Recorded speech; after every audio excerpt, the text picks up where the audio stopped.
The U.S. State Department has recently expressed disappointment at the Indian government's refusal to allow a delegation on religious freedom to visit the country this week. 3 delegates from the U.S. Commission on International Religious Freedom were scheduled to visit India, but they were not granted visas.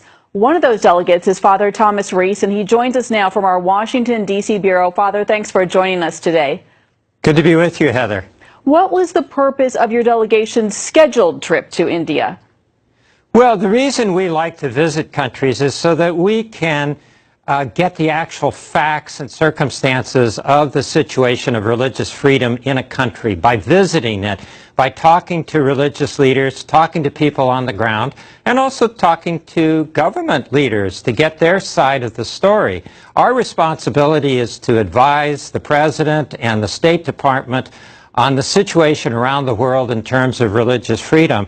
And India is one of the places that we wanted to get a first-hand view and understanding of the situation so we could be very fair and accurate in our report. Father, did the Indian government give any reason for not granting the visa to you?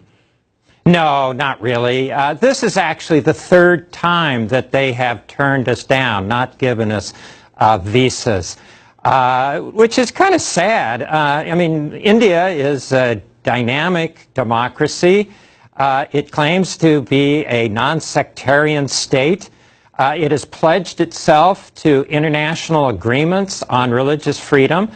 So what is it hiding? Why isn't it willing to have us come and look at the situation? And what is the situation that you wanted to look at? What are the concerns about religious freedom in India?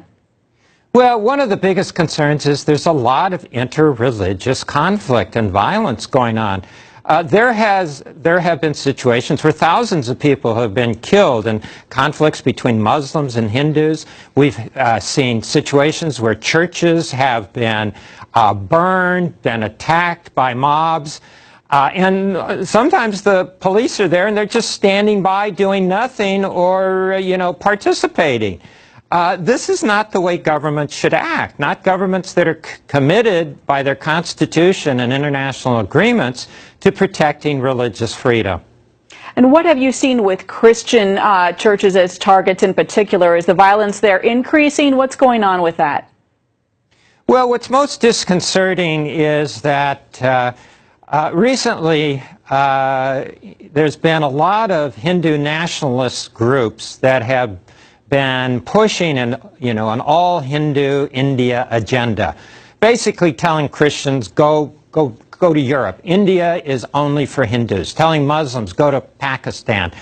And so we've seen that kind of atmosphere, that kind of rhetoric encouraging radicals to attack churches, to disrupt religious services, to actually injure and rape people who, Christians and others who, don't follow the same faith they do.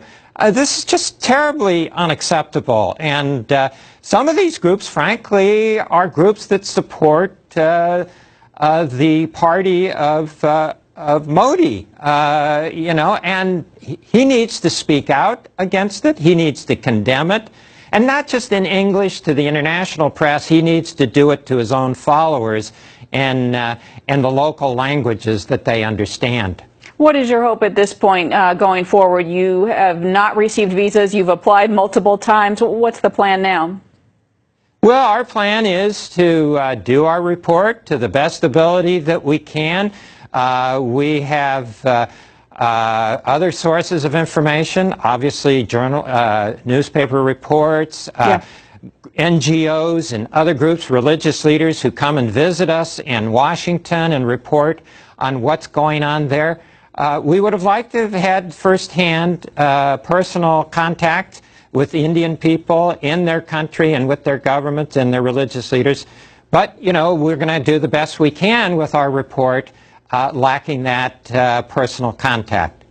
All right, and Father, can you tell us a little bit more about these radical Hindus and their attacks on churches? I know our audience is especially interested in that. Well, it's really bad.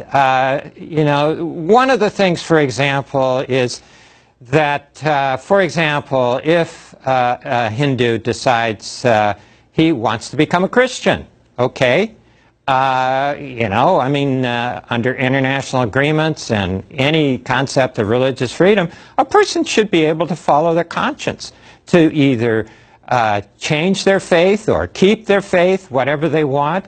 But they're stirring up trouble frequently by saying, oh no, these people are being forced to become Christians, which is utter nonsense. And then, so that riles up mobs and crowds to attack Christian churches and Christian ministers. This is the kind of thing that we're very concerned about. All right, Father Thomas Reese, a lot going on, a lot to pray about. Thanks for joining us.